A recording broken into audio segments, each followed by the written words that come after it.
My name is Quinn Fairchild. I'm 68 years old, a retired accountant, and once the co-founder of a small landscape design firm my late husband Richard and I built from nothing.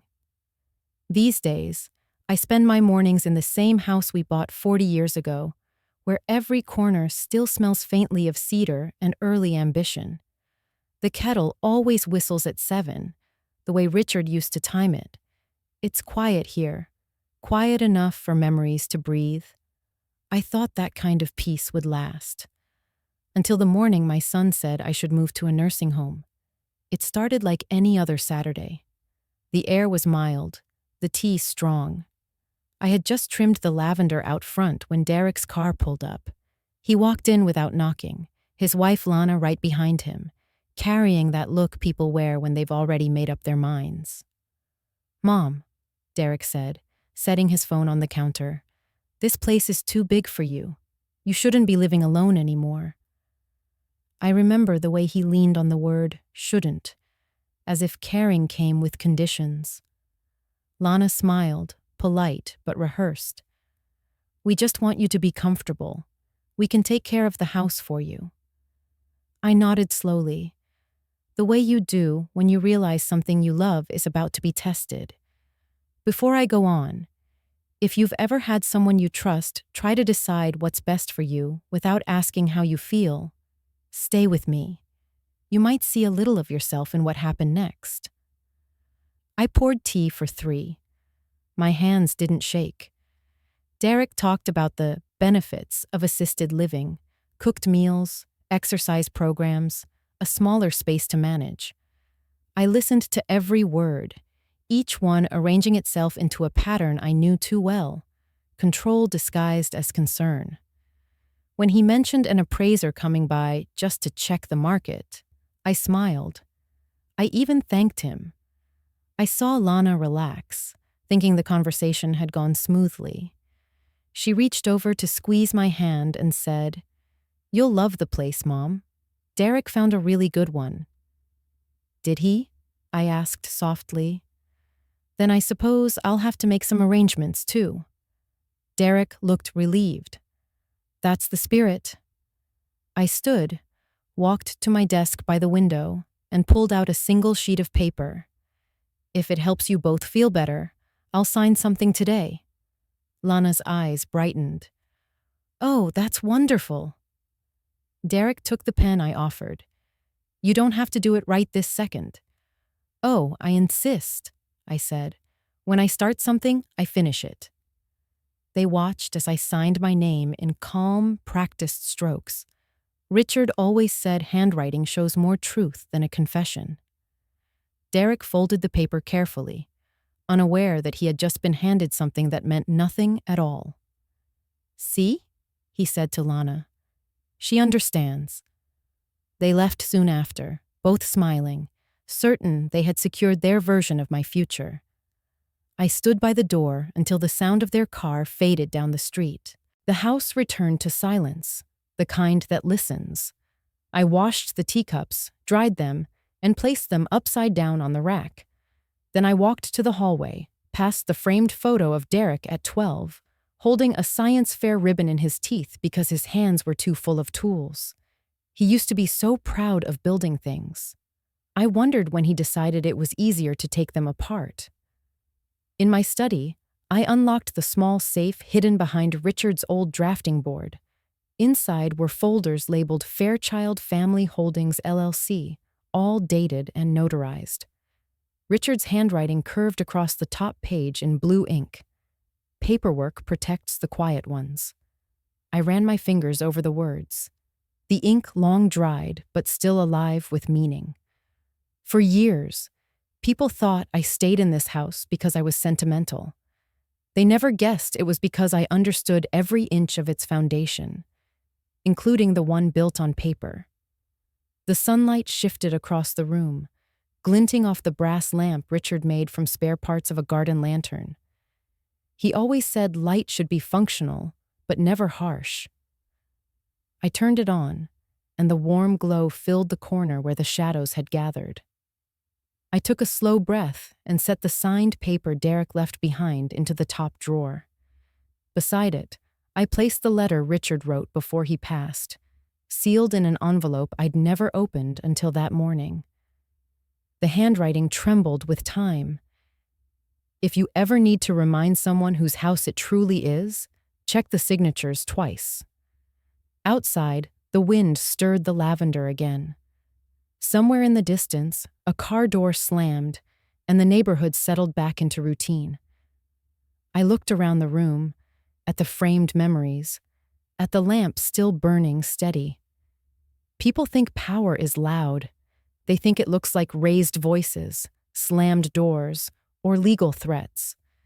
But I've learned that real power can pour tea with a steady hand, sign a piece of paper without flinching, and smile while everyone else misunderstands the meaning of that smile.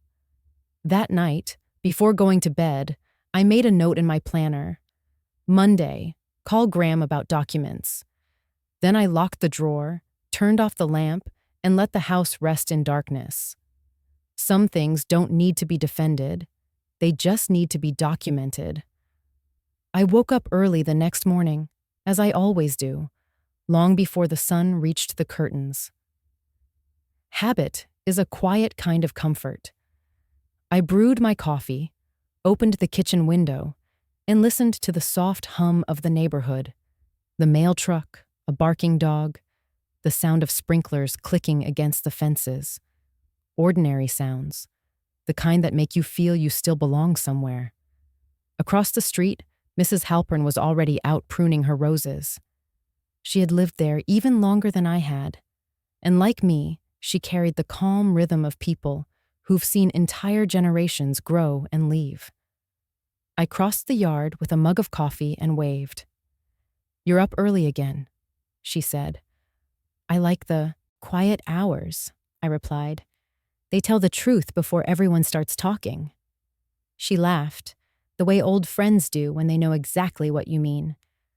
"I saw your son's car here yesterday. Everything all right?" "Everything's fine," I said, setting my cup on the fence. "He thinks I need less space." Mrs. Halpern's eyes softened.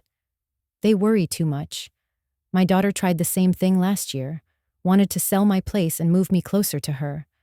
I told her I'd rather water my own flowers than someone else's idea of convenience." We shared a look of quiet understanding. For a moment, the two of us stood in our matching solitude, both anchored by the houses that had seen our entire lives unfold. After she went back inside, I returned to my study. Papers covered the desk, some business ledgers from years ago, a few invoices from the firm Richard and I once ran. I ran my fingers along the edge of his old calculator. It still worked. Every number I pressed hummed softly, like memory speaking in code. By mid-morning, I drove into town to meet Graham Keller, my attorney, and one of the few people Richard ever trusted with more than small talk. His office smelled faintly of leather and old wood polish, the scent of things that age well because someone cares enough to keep them that way. He looked up from his computer when I entered. "Quinn," he said, standing to shake my hand. "You look well." "I'm as well as someone whose son just offered to relocate her," I replied, smiling faintly. He chuckled. "Let me guess, he used words like safety and comfort?" "Exactly." Graham sat back, the humor fading into a kind of professional concern. "You knew this might come one day." "I did," I said. "That's why Richard and I put the house under the LLC.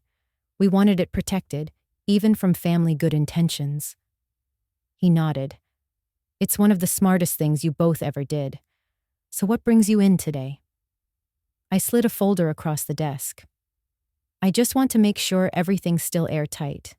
Derek mentioned bringing in an appraiser." Graham opened the folder, scanning the documents with a precision that mirrored my own. "It's all in order. The property's still fully owned by Fairchild Family Holdings LLC. Any appraisal they do would only evaluate the structure, not the ownership." "That's what I thought," I said, feeling the quiet satisfaction of a plan still holding steady. Do you want me to prepare any additional documentation? Not yet. I'd rather wait and see how far they're willing to go. Graham smiled slightly. You always did prefer to let people reveal themselves. It saves time, I said. And ink. He closed the folder and leaned forward. You know, Quinn, most people your age panic when family money gets involved. You treat it like a chess game. I shrugged.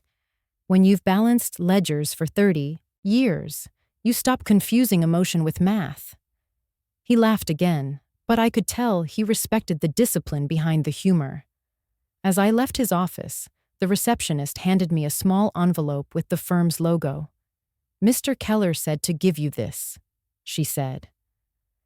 Inside was a single note in Graham's handwriting. Keep your records close, and your calm even closer. By the time I drove home, the sky had shifted into that gray-blue tone that always makes me think of Richard sketching garden layouts by the window. I parked, walked inside, and placed the envelope in my desk drawer beside the LLC papers. The lock clicked into place, small and precise. The phone buzzed just as I turned to leave the room. A text from Derek. An appraiser's stopping by Tuesday morning, just to get a sense of things. No greeting, no question, just assumption. I stared at the message for a long moment, the kind of pause that holds both sadness and strategy. Then I typed back, "Of course, I'll be here." When I set the phone down, the house seemed to settle into its familiar silence again. But beneath that calm, something subtle had shifted.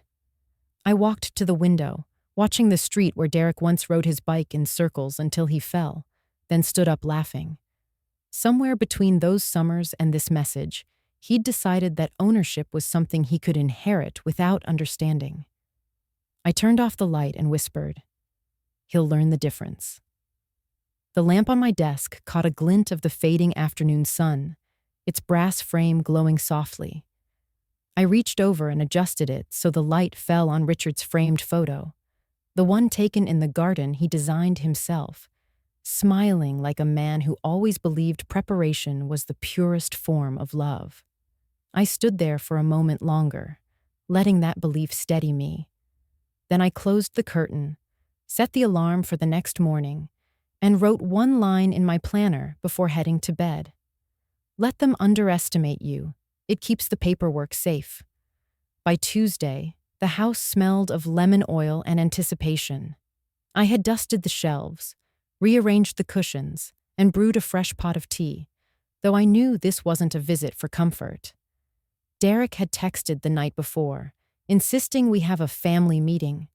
He used the kind of cheerful tone people use when they're about to sell you something they shouldn't own. At 3:00 sharp, his car pulled into the driveway. Lana followed, carrying a tray of muffins as if goodwill could mask calculation.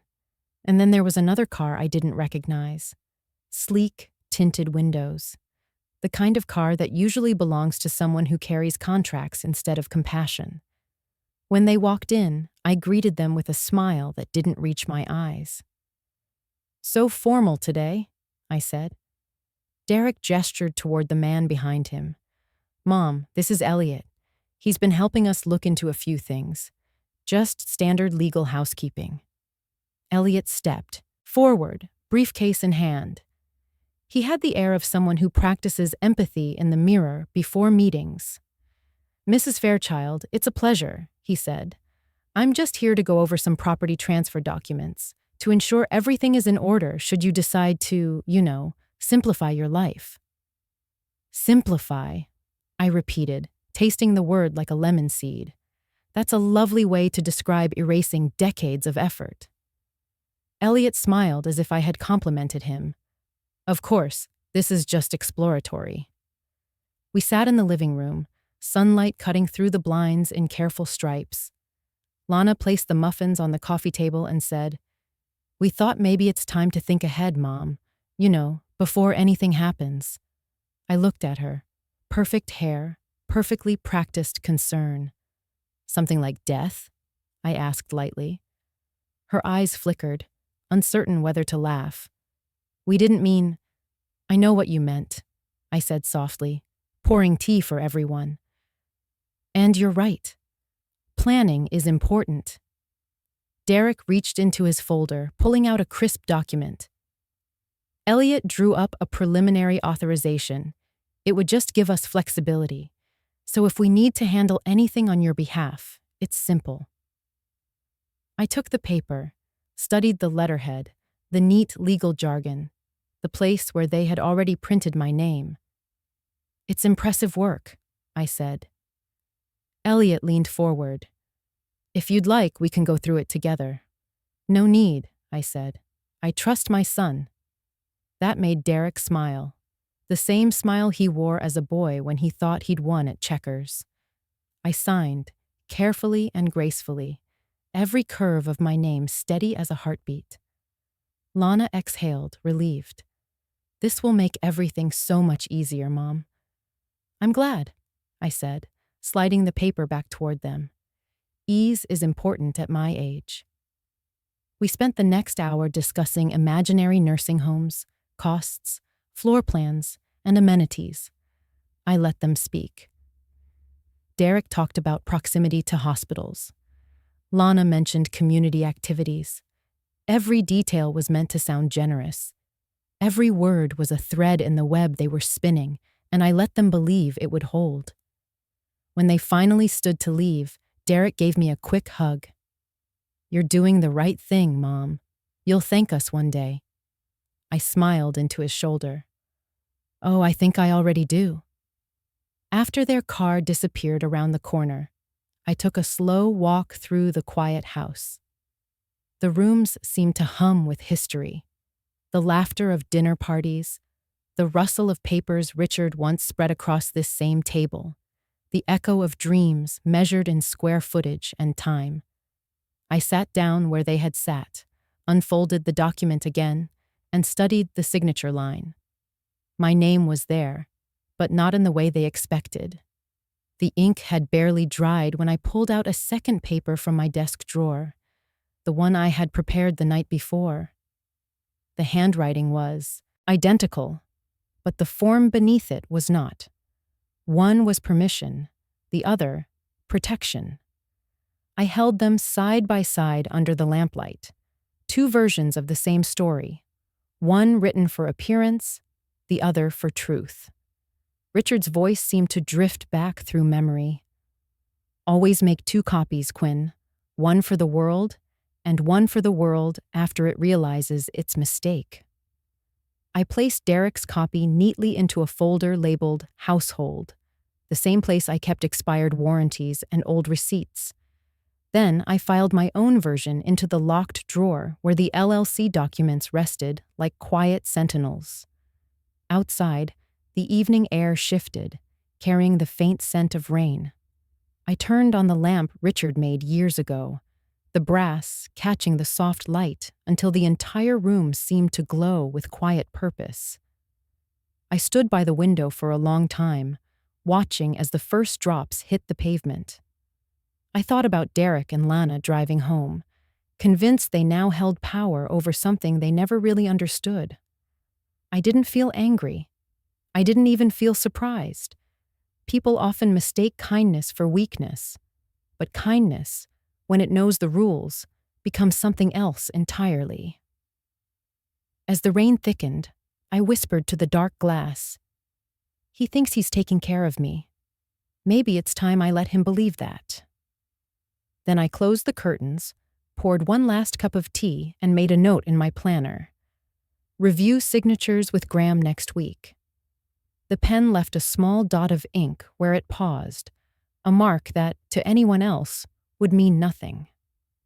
But to me, it was the sound of a plan breathing quietly to life. That night, the rain continued long after midnight, tapping softly against the windows like someone too polite to knock.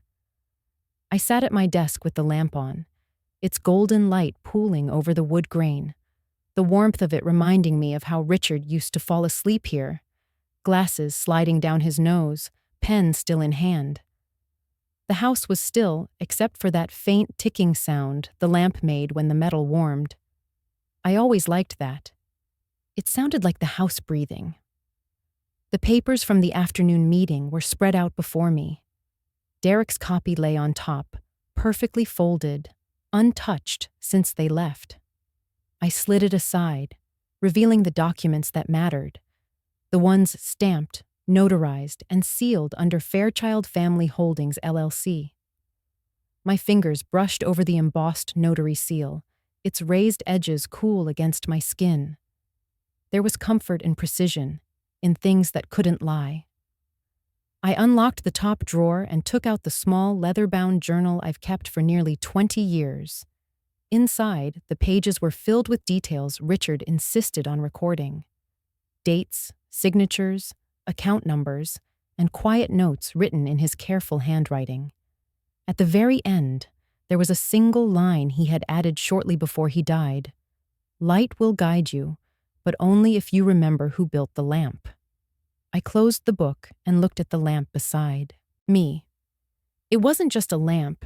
It was Richard's idea of love made tangible. He'd built it himself from the metal arms of an old chandelier we found at a flea market, rewired it, polished it, and added a small dimmer switch so the light could soften instead of glare. He said harsh light makes people defensive, and gentle light makes them listen. I turned the dimmer lower, watching the room shift into a quieter shade. The light hit the edge of a photograph.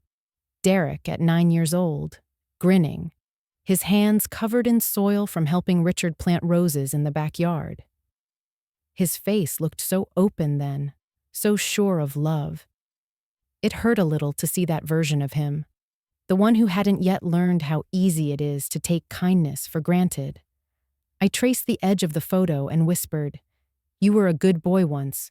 You still could be if you stopped confusing control with care." The drawer creaked softly as I put the picture back in, along with the documents. I locked it again, the click sounding sharper than usual in the stillness. It reminded me that order could be its own form of strength. I went to the kitchen and refilled the kettle. The simple act of boiling water always steadied me. The steam rose, blurring the edges of the room, as if time had softened just enough to let memory slip through. When the whistle came, I turned off the stove and poured myself a cup. The tea shimmered in the lamplight, small waves catching gold reflections. I carried the cup back to the desk and wrote a note on a yellow slip of paper. Wednesday. File copies. Safe box check. My handwriting was smaller than it used to be, more deliberate. Years of accounting had taught me that even ink can be an act of patience. A faint knock sounded from outside, the old maple branch brushing against the siding. For a moment, it felt like Richard saying goodnight. I smiled at the thought. I looked around the room again, taking in every detail: the ticking lamp, the locked drawer, the steady hum of the refrigerator down the hall. Everything was where it should be. Everything still worked. I thought of Derek, perhaps sitting at home with Lana, the two of them planning what to do with their new property. Maybe they were celebrating, laughing even. I didn't resent them for it. People reveal who they are not through malice, but through certainty. And certainty, when misplaced, builds its own downfall brick by brick. I sipped my tea and whispered to no one, "Let them build." The light flickered once, soft and brief. I reached over and steadied the base. "Not yet," I said quietly, as if the lamp were listening. Sometimes late at night, I imagine Richard's voice guiding me through all this. He was never a man of confrontation. He believed in quiet precision. "Win with paperwork," he used to say, "and they'll never even know they lost until the dust settles." I set my cup down, the porcelain tapping lightly against the desk. A small sound, but decisive. Then I took a deep breath and let it out slowly. The kind of breath that signals the end of waiting and the beginning of doing. In the morning, I would start what needed to be done. But tonight, I allowed myself to feel the calm before the next move. The calm that only comes when everything is locked, recorded, and silently ready. I turned the dimmer all the way down. The room slipped into half darkness, just enough light to keep the shadows honest. Then I closed my eyes, letting the hum of the lamp fade into memory. Some people leave legacies carved in stone. Ours was built with paper, ink, and the steady light of a lamp that never forgot its maker. The morning after the rain, the neighborhood felt freshly painted. The air carried that clean scent of wet pavement and rosemary, and the sky hung low like it hadn't yet decided whether to clear. I was trimming the front hedges when I noticed Mrs. Halpern waving from her porch, a folded newspaper in her hand. "Quinn," she called, "you've made the front page of the neighborhood gossip again." I walked over, wiping my hands on my gardening apron. "I didn't realize I was that interesting." She grinned. "It's not official gossip, but you know how people talk. Someone said your son's looking into senior care options for you." I smiled the way you do when someone thinks they're offering sympathy. "Well, that's kind of him. It saves me the trouble of worrying about my own health." Her eyes softened, and for a moment she seemed unsure whether to laugh. "You're taking it better than most would." I nodded. "I learned a long time ago that how people talk about you often says more about their fears than your reality." When she went back inside, I stayed by the fence, letting the shears hang loosely at my side. Across the street, Lana's car pulled into the driveway. I could see her on the phone through the windshield, her voice animated, her gestures sharp. She caught my eye, gave a quick wave, then disappeared into her house. By lunchtime, I had received 3 phone calls from friends, each one polite, curious, and thinly veiled with pity. They'd heard I wasn't doing so well lately. One even asked if I'd had another forgetful episode, the kind where I left the stove on. I didn't bother correcting them. Sometimes silence is the most elegant form of evidence. When Emma arrived that afternoon, backpack slung over one shoulder, she gave me the kind of hug that only teenagers can. Half quick, half distracted. "Dad said you almost burned the kitchen last week," she said, pulling away. I raised an eyebrow. "Did he?" She nodded. "He said you left a pot on." I smiled faintly. I must have missed that adventure. She hesitated, fidgeting with her phone. "Grandma, are you okay? Like, really okay?" I crouched a little so I could look her in the eyes. "I'm fine, sweetheart. Why do you ask?" "Mom and Dad said you've been forgetting things." "Like what?" She thought for a moment, then shrugged. "Just stuff." I let out a soft laugh and reached for her hand. "You know, Emma, sometimes when adults talk about each other, they're really trying to convince themselves they're the ones in control. I remember your father at your age.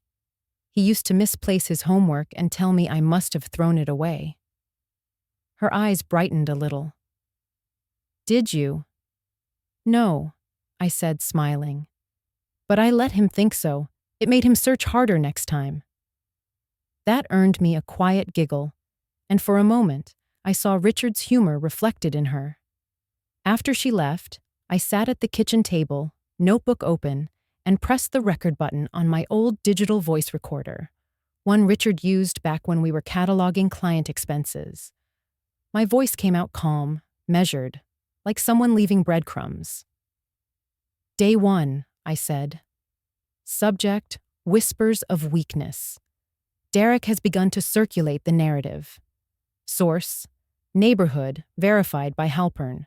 Purpose, establish incompetence." I paused, listening to the faint hum of the refrigerator. Then I added, response, deliberate compliance. I stopped the recording and saved it under a new folder labeled Observation. It wasn't paranoia. It was documentation. That was something most people never understood. Keeping records isn't about mistrust. It's about memory. Later that evening, Lana stopped by unannounced. She carried a casserole dish and that thin smile she wears when guilt hasn't decided whether to show itself. "I made too much dinner," she said, stepping inside before I could answer. "Thought you might like some."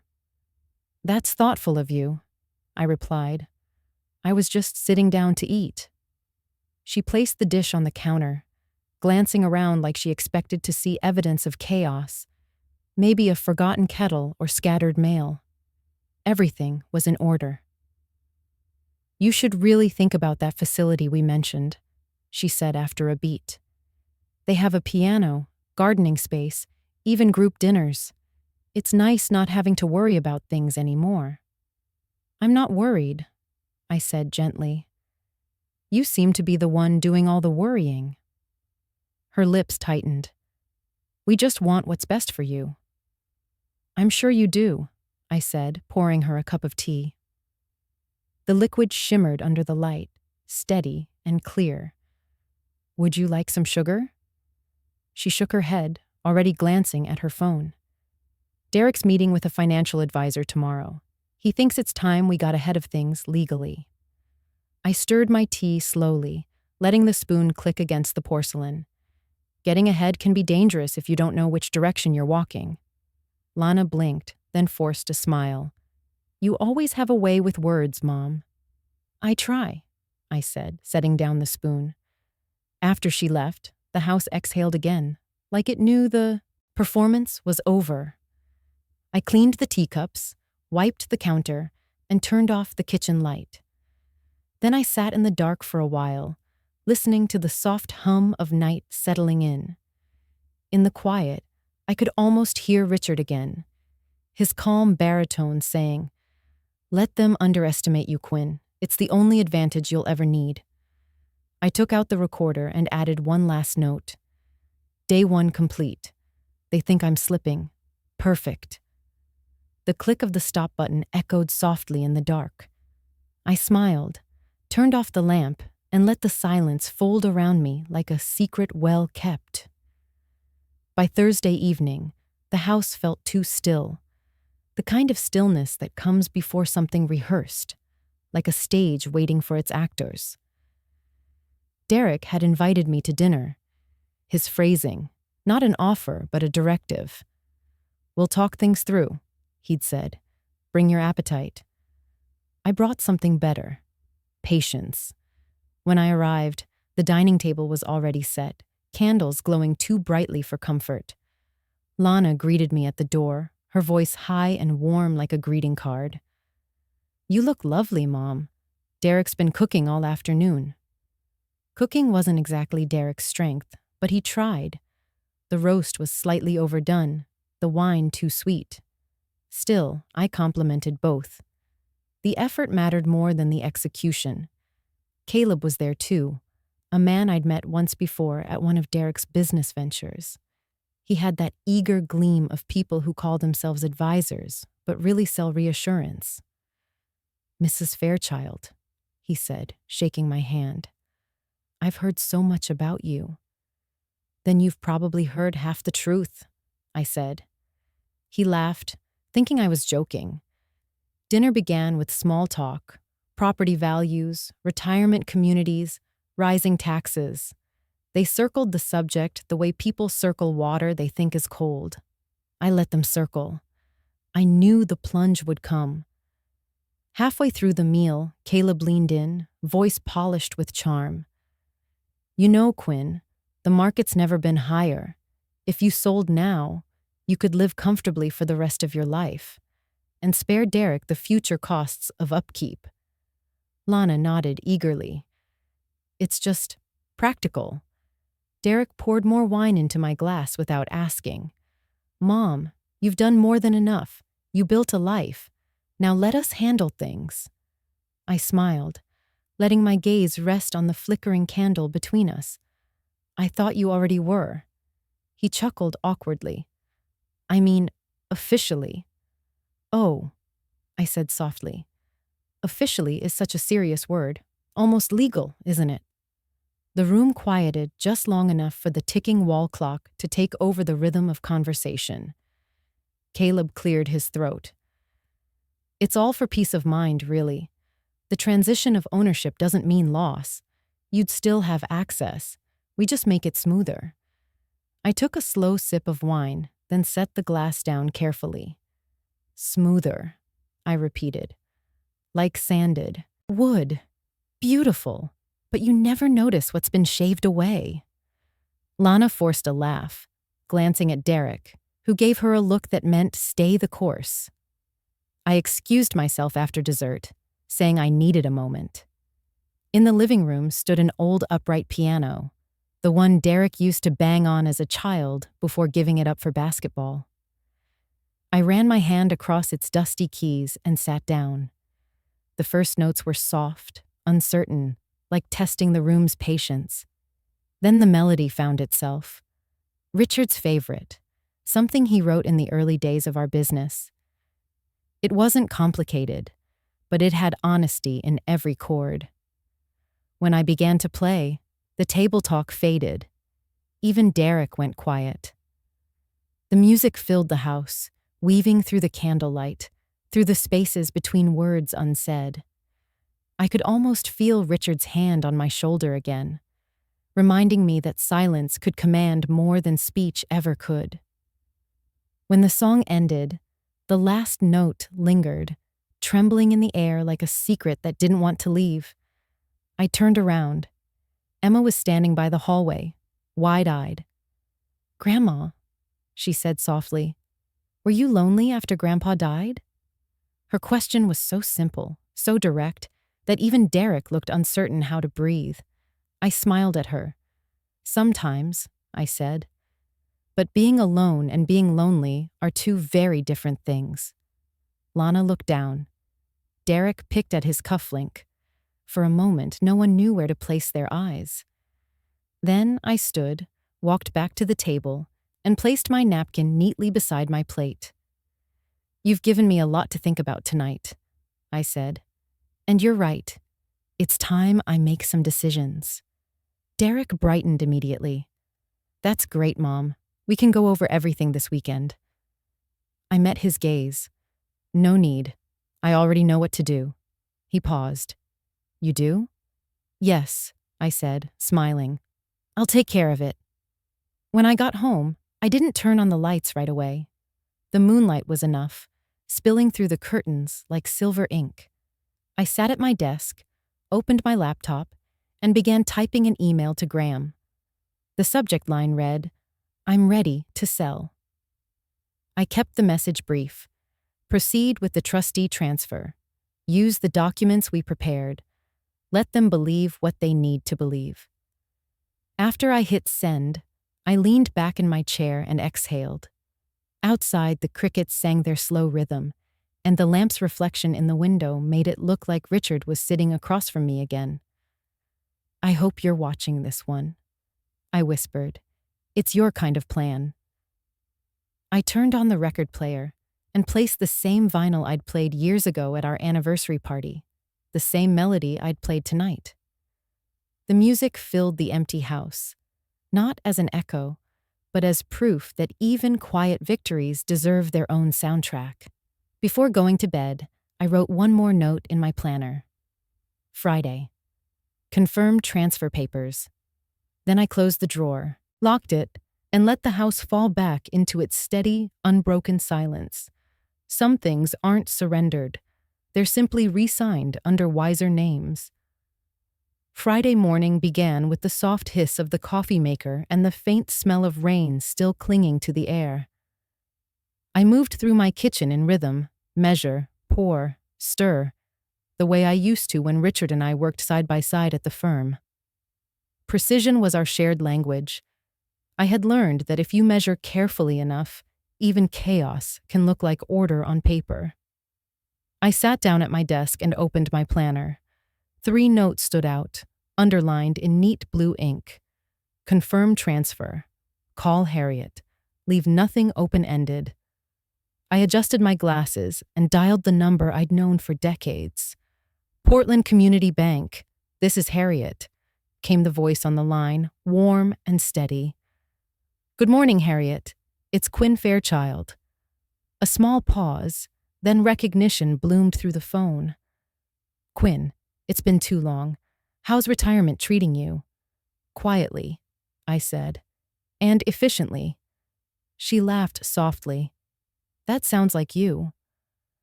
I'm calling about a small matter, I continued. I'll be finalizing a sale through my attorney this week. It's routine, but I'd like your help keeping an eye on the account, especially if my son calls asking about the mortgage.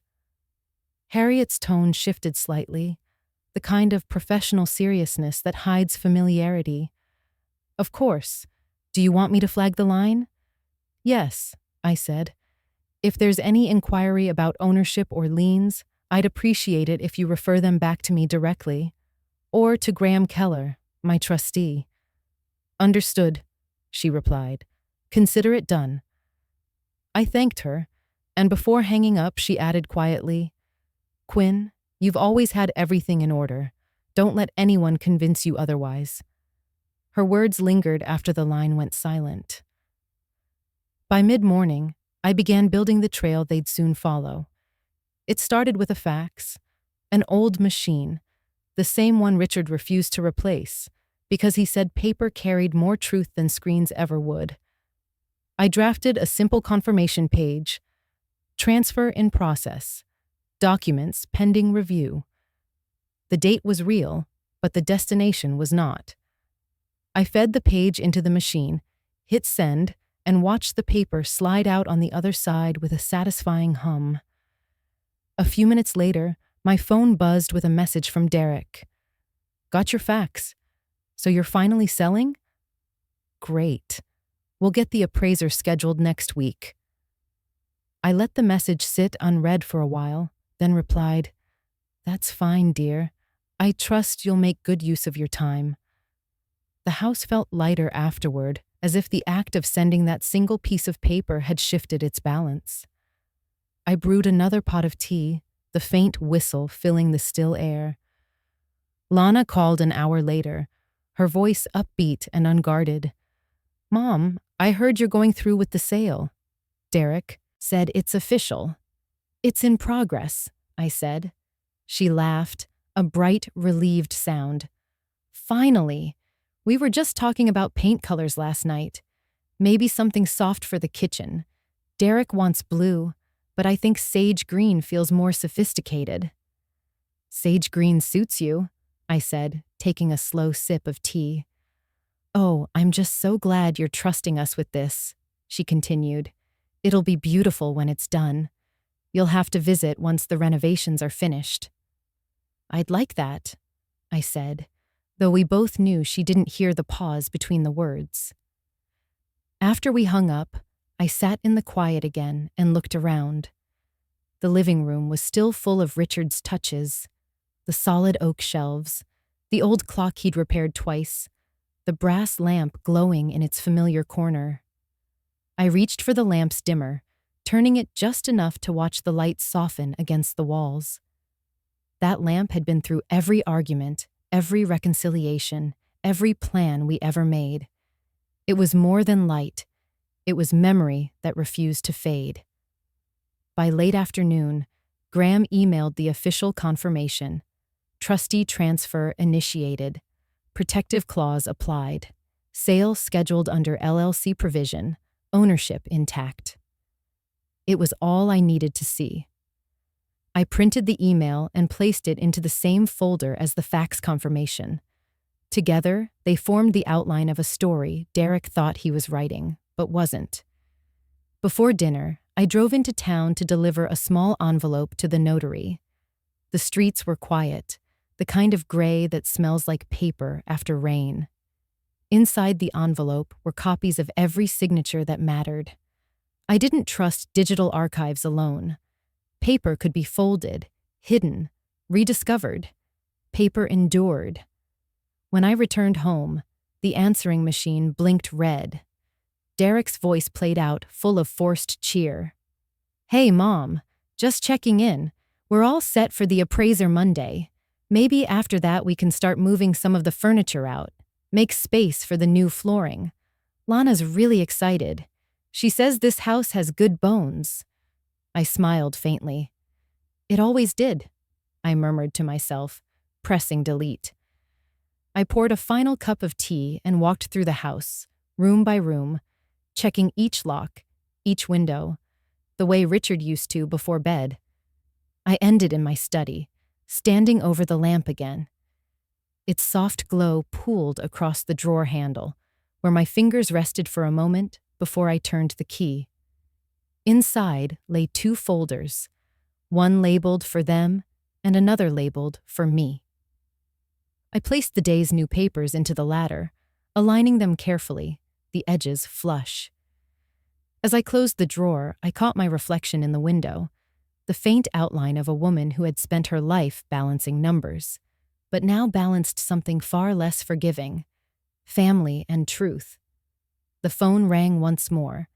I didn't answer this time. I didn't need to. Some messages are better left waiting. I turned off the lamp, leaving only the silver light of the moon to trace the papers on my desk. The faint click of the drawer lock echoed through the room, small but absolute. There are moments when control doesn't need to be declared. It just needs to be documented. The weekend passed with a silence so heavy it hummed. I spent most of Saturday in the garden, pruning roses that bloomed later than usual this year. Richard used to say that plants, like people, take their time to recover after being neglected. I found some comfort in that. The house, the garden, the papers, all of it was finally aligning into quiet order. Until Sunday afternoon, when Lana showed up without calling. She looked anxious in a way she hadn't before, eyes darting, fingers tight around her phone. "Mom, we need to talk," she said, stepping inside before I could answer. "That's never a good opening," I said, closing the door gently. "Tea?" She shook her head. "I hired someone, a private investigator, just to make sure the sale's being handled correctly. I thought it was strange that you didn't want Derek involved in the paperwork."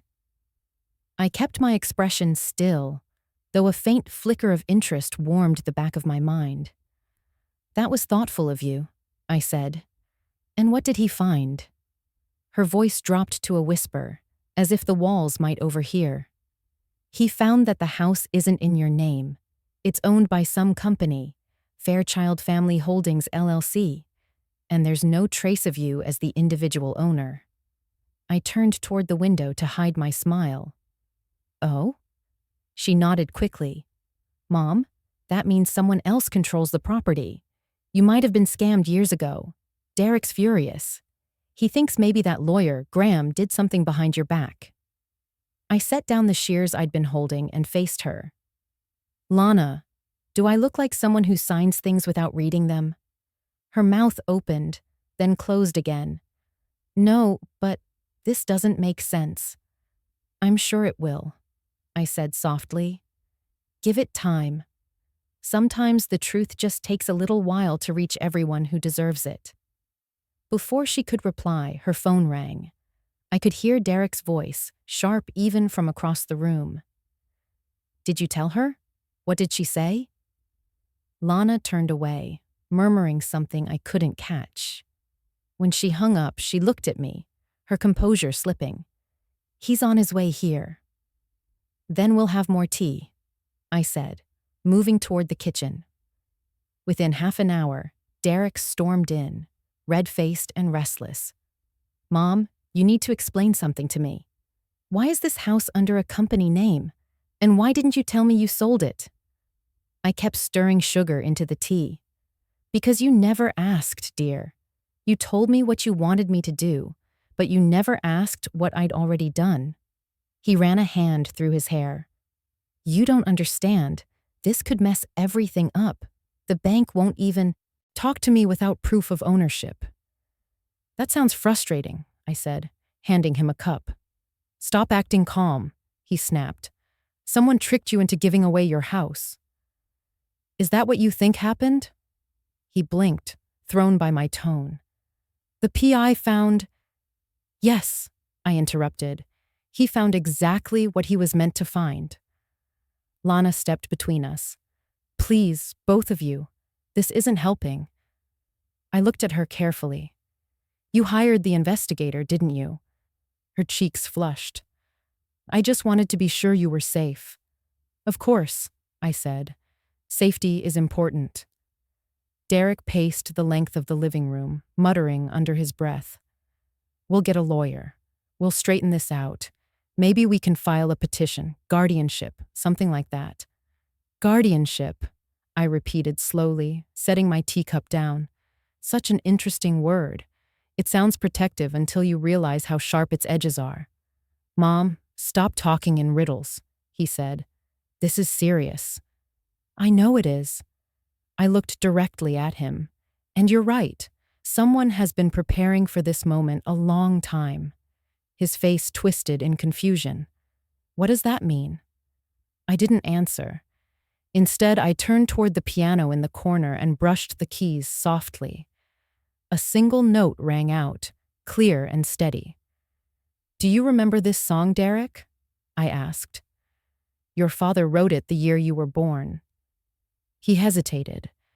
I don't see what that has to do with everything, I said, because that's the year he taught me how to sign my name twice. Once for love and once for protection.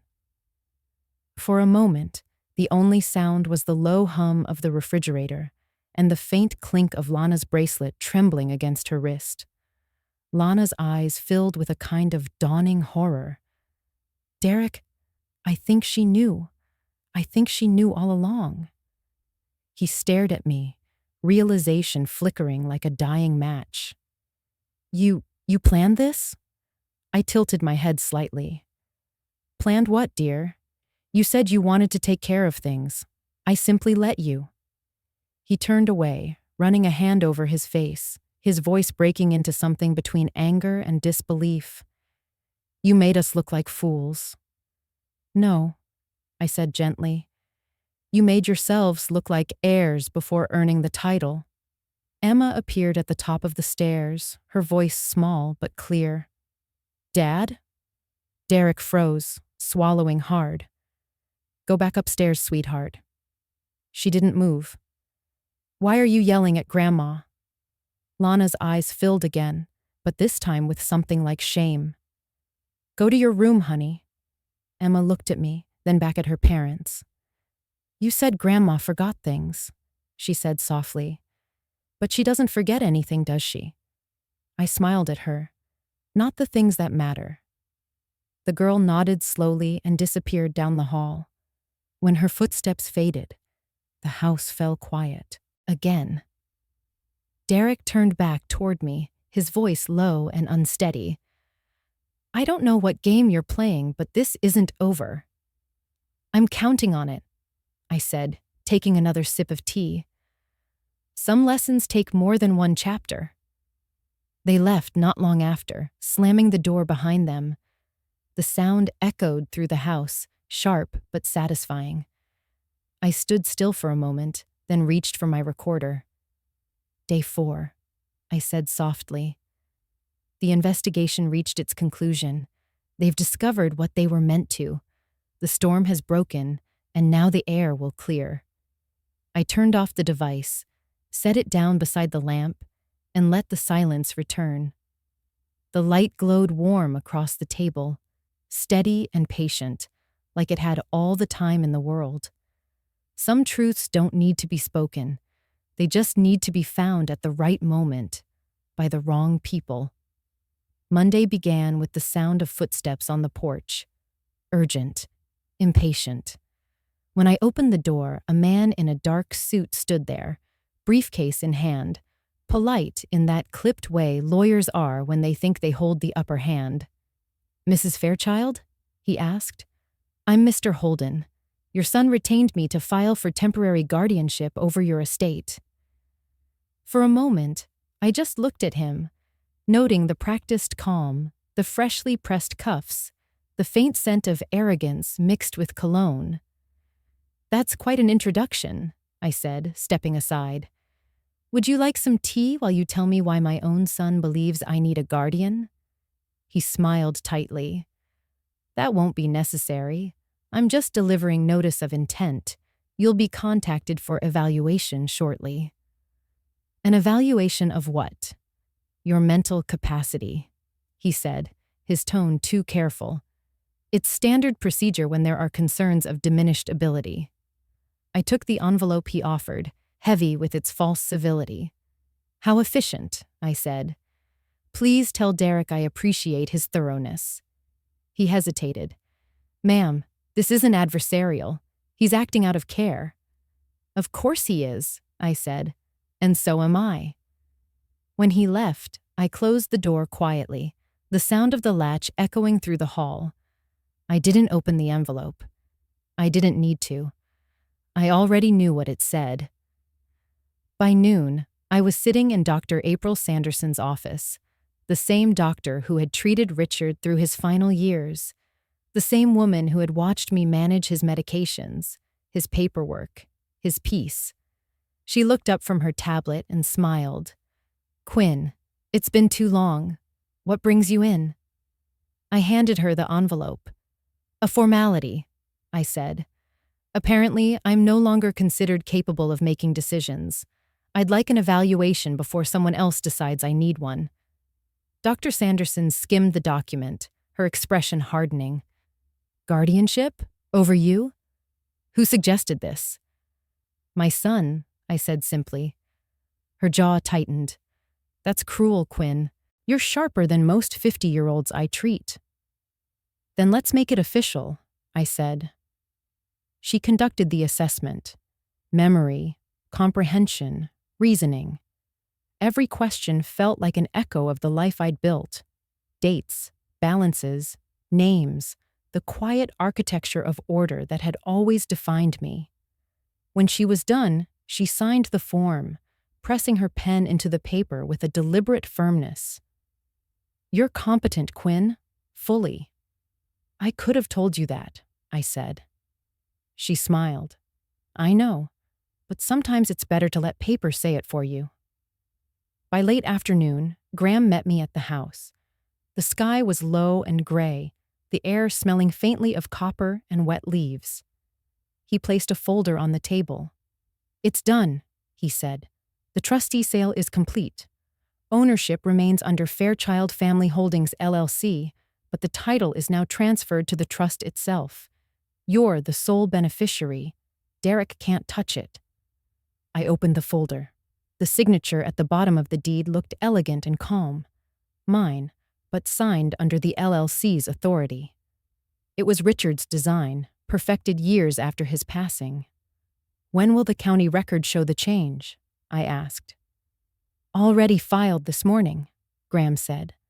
"By the time Derek's lawyer submits the guardianship petition, the property will legally belong to the trust. The only asset under your name will be the lease, your right to live here indefinitely." I nodded, the smallest smile forming at the corner of my mouth. A lease is all I ever needed.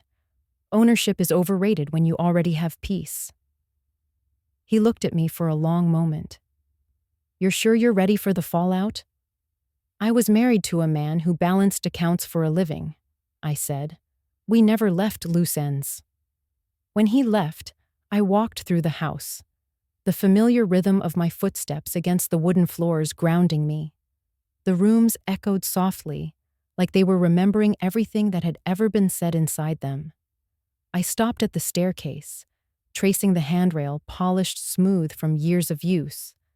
I remembered carrying Derek up these stairs when he was 4, his head resting on my shoulder, his voice small and sleepy. "Don't let me fall, Mom." I never did. And now, here we were, decades later, and I was still holding everything steady while he stumbled through his own illusions of control. The phone rang that evening. It was Derek. His voice trembled with anger he was trying to disguise as concern. Mom, did you see the notice? This is serious. You can't just ignore it. I didn't ignore it, I said. I handled it. What does that mean? It means you'll be getting a call from Dr. Sanderson tomorrow, I said calmly. She'll confirm what you've suspected all along. I'm perfectly fine. He was silent for a moment. Then, you've been talking to lawyers, haven't you? I've been talking to people who still believe in paperwork, I said. You should try it sometime. Mom, you're being stubborn. No, I said. I'm being precise. He exhaled sharply. I'm trying to protect you. Then start by protecting your own integrity, I replied. He hung up without another word. I sat there for a while, staring at the papers on the table. Outside, the light dimmed until the lamp's glow became the only warmth left in the room. I reached over, turned the dimmer slightly, and watched the brass surface catch the light like a small sun refusing to set. There was something soothing about the order of it all. The papers stacked, the signatures aligned, the house silent but alive. I wasn't angry anymore. I wasn't even tired. I was simply ready. Before going to bed, I wrote one final note in my planner. Tuesday, expect the call, then pour tea. Some victories aren't loud. They're just correctly dated, properly filed, and signed in ink that never fades. Tuesday arrived with deceptive calm. The kind of day where nothing seemed urgent, yet everything quietly prepared to unfold.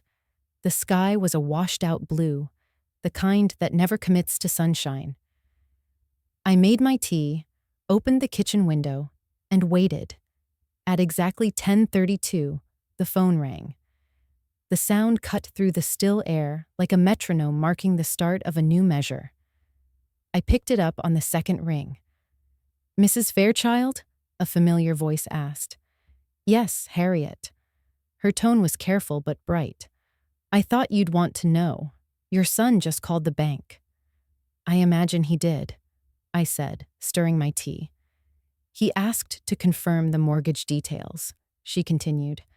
I told him what's true. The property he attempted to leverage is no longer under his name or yours. Ownership was transferred last week to Fairchild Family Holdings LLC, managed by your trustee per the filings. He went very quiet. I smiled faintly. How quiet? The kind that usually means someone's realizing they never read the fine print. Then I suppose he's learning something new today, I said softly. I thought you'd like to know, Harriet said, her voice softening. He sounded stunned. Thank you, Harriet, for everything. That's what friends are for, she said. And Quinn?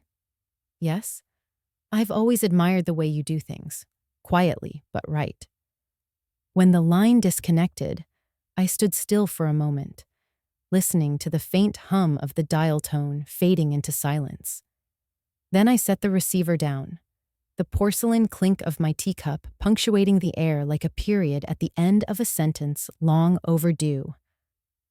Across town, I imagined the scene, the phone in Derek's hand, the way his voice must have faltered as Harriet explained that his plans were already obsolete. The man who thought he was orchestrating everything had just discovered he wasn't even in the sheet music. My phone buzzed, again, this time with a message from him. Mom, we need to talk. Now. I didn't answer. I simply poured another cup of tea, the steam rising like a soft veil between me and the noise of his unraveling. An hour later, his car tore into the driveway. I heard the slam of the door, the rapid footsteps up the path. He burst into the house, face pale, eyes wide, the man of authority now hollowed by panic. You sold it, he shouted. You sold the house without telling me? I believe you just told me you found that out, I said, keeping my tone even. How could you do that? His voice cracked. Do you have any idea what this means? The bank called me. They said the owner sold the property. I mortgaged this place for the renovation loan. Do you realize what you've done? I took a slow sip of tea. I protected what was mine. You ruined me, he snapped. You ruined everything. I set the cup down and looked at him for a long moment. Derek, you tried to take what was never yours. You just didn't realize the house had already learned to defend itself. He laughed bitterly, pacing. You think this is funny? No, I said. I think it's inevitable. He stopped moving, his breathing ragged. You can't do this to your own son. I didn't do this to you, I said quietly. You did it for me. Every document, every conversation, every piece of evidence that proves intent. You built that trail yourself. I simply let you finish the story before signing the last page. He looked around the room, at the lamp, the photos, the papers neatly stacked on my desk. His anger flickered into something softer, sadder. You planned this, he whispered. Of course, I said. Richard and I planned everything. It's what accountants do. Lana appeared at the doorway, her face pale. Derek, stop, she said, her voice trembling. It's done. It's over. He turned to her. You knew? No, she said quickly. But maybe I should have. Maybe we both should have. He shook his head, running both hands through his hair. You played us, Mom. You smiled in our faces while you planned this. I gave you every chance to stop, I said. Every conversation was a warning you chose not to hear. He stared at me for a long moment, then looked down. What happens now? Now, I said, leaning back. Now you learn to live within your means. The trust will keep the house in good standing. I'll stay here under lease. And you, well, you'll have to face the bank. You're really going to let them take everything? I'm going to let you take responsibility, I said softly. It's what I should have done a long time ago. His shoulders slumped, the fight draining out of him. You could have just told me. I met his eyes. Would you have listened? He didn't answer. He just stood there, trembling between guilt and realization. After a long silence, he turned and walked toward the door. Lana followed, pausing just long enough to glance back at me. I'm sorry, she whispered. I know, I said. Maybe someday he will be too. When the door closed, the house fell still again. The only sound was the faint ticking of the lamp's dimmer switch and the soft whistle of the kettle reheating on the stove. I walked over, poured myself one last cup, and sat by the window. Outside, the light had changed.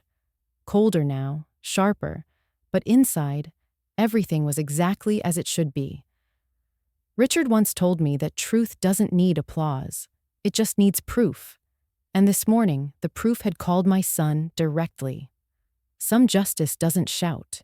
It just rings once, clear as a phone in the quiet. The following evening, the wind came down from the hills carrying that faint scent of pine and distant rain. I was sitting by the window, reading one of Richard's old ledgers, when I heard the slow crunch of tires on the gravel driveway. I didn't need to look. I already knew it was Derek. There's a heaviness that follows remorse, and you can always hear it before you see it. He didn't knock right away. He stood there for a long moment on the porch, framed by the porch light that painted him half in shadow, half in memory. When he finally tapped on the door, it was soft, like he wasn't sure he deserved to be let in. I opened it before he could knock again. You came. He nodded, eyes red-rimmed, voice hoarse. You always did hate when I was late.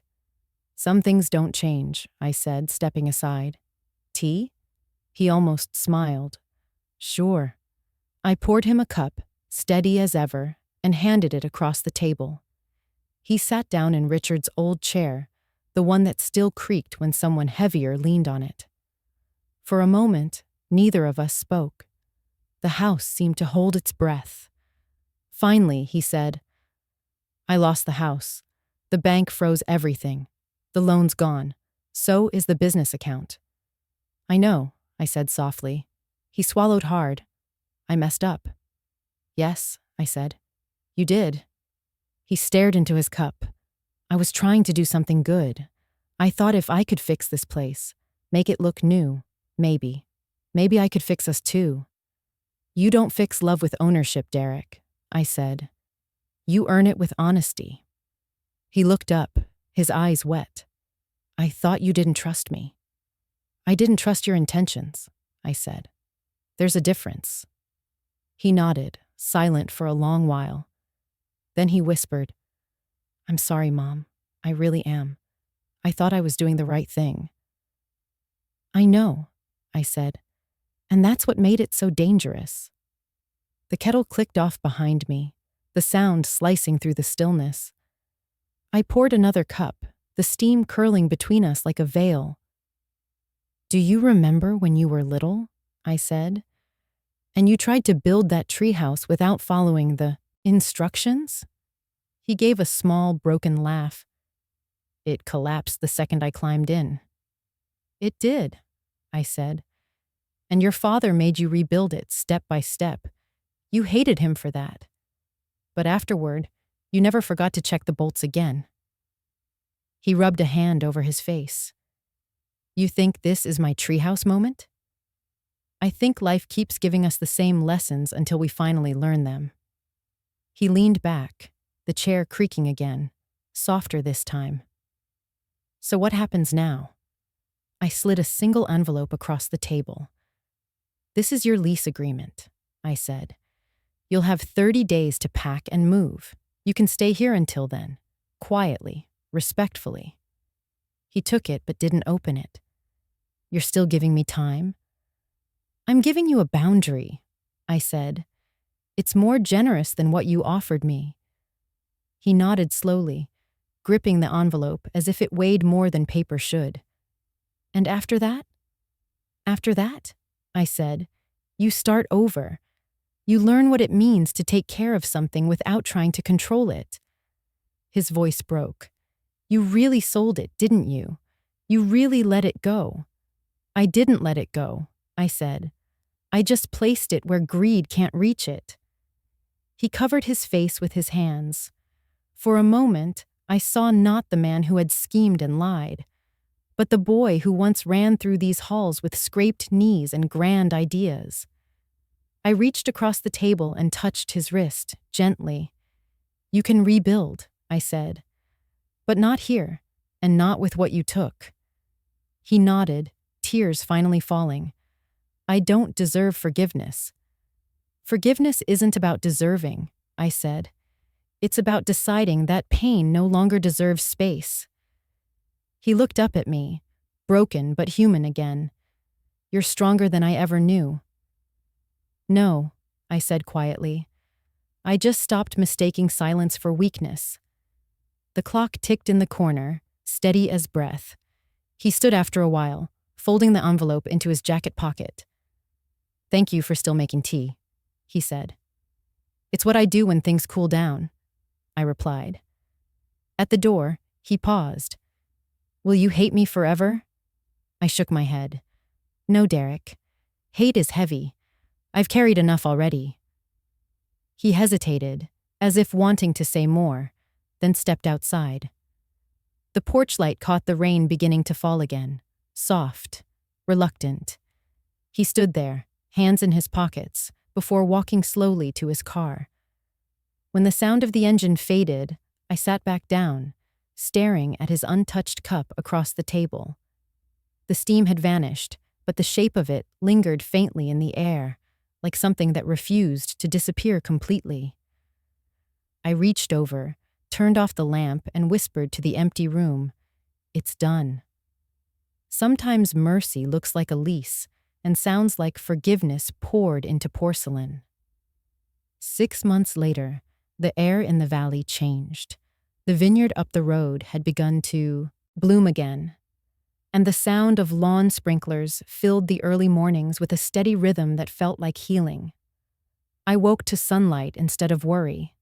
The house had grown lighter, not because I'd changed anything, but because peace has a way of rearranging the air itself. I still made my tea at 7 sharp. Some habits aren't just routine, they're promises to yourself.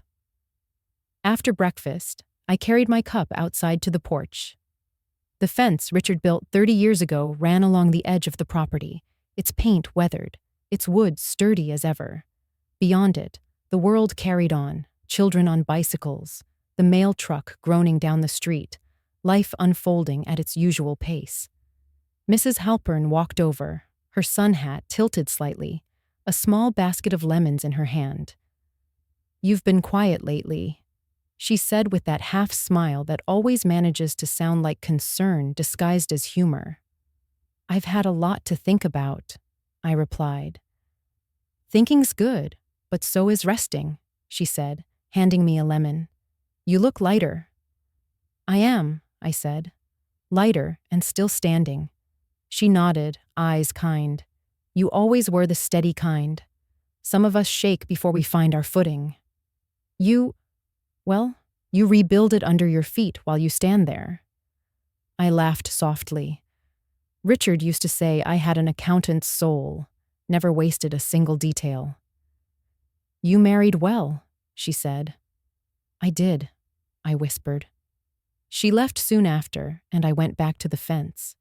A fresh coat of paint sat ready in the can beside me. Emma was in the garden, kneeling near the hydrangeas, humming softly as she watered them. She'd been coming over every weekend since spring, a quiet kind of bridge between what had broken and what was trying to grow back. "Grandma?" she called. "Yes, sweetheart?" "Dad said he might visit today." I nodded. "That's good." She hesitated. "Are you mad at him?" I thought about that for a long moment. The breeze tugged gently at the edge of my sleeve. "No," I said finally. "Anger is like leaving the porch light on for someone who's never coming home. It wastes energy and attracts the wrong kind of attention." She smiled faintly. "Dad said he's been going to those meetings.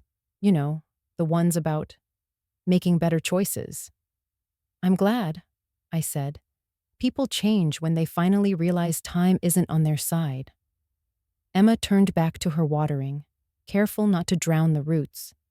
"You should see him, Grandma. He's trying." "I know," I said quietly. "I can see it from here." I wasn't speaking metaphorically. At that moment, across the yard, I saw Derek standing by the gate. He didn't come closer.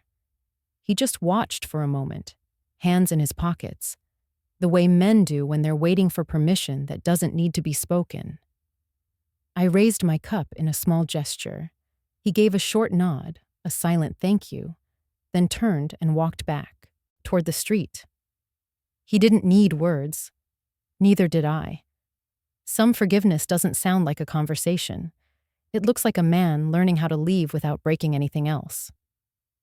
When he was gone, Emma came to stand beside me. "Was that Dad?" "Yes." She studied my face. "Are you okay?" I smiled. "I am. Some fences aren't built to keep people out, you know. They're there to remind us where kindness ends and self-respect begins." She tilted her head. "That sounds like something Grandpa would say." "It is," I said, glancing toward the lamp glowing faintly in the living room window. Every evening since the day of the call, I'd lit that lamp before sunset. It had become a ritual, a quiet signal to myself that light, once earned, doesn't go out easily. Emma followed my gaze. "Why do you keep it on all the time?" "Because it's the one thing in this house that's never lied," I said softly. "When your grandfather built it, he told me light doesn't just show what's there, it reveals who still cares to look." We stood there for a while, 2 generations breathing in the same rhythm. The fence gleamed with a new coat of white, the paint drying under the slow warmth of late afternoon. Mrs. Halpern waved from across the street as she carried in her mail.